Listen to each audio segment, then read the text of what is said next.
تفتكروا احنا بنحب الافلام الرومانسيه دي عشان بتدينا امل حتى لو كذاب، ولا عشان وسط فوضى وقبح الواقع بتقول لنا لسه في فرصه ولسه في حد ممكن يفهمك ويكملك؟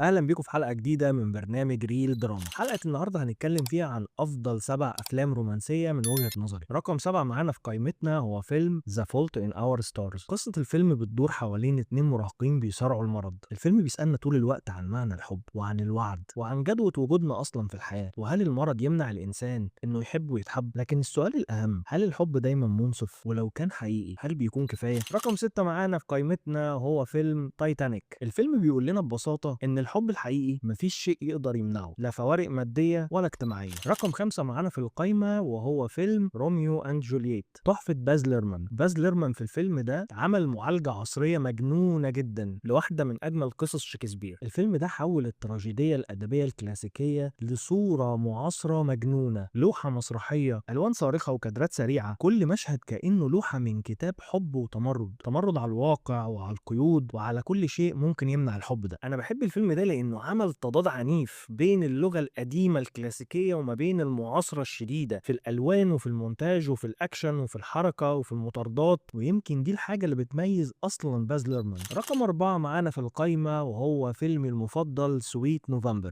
Spending 2 consecutive nights with the same woman or finding out this thing might not be as crazy as it seems.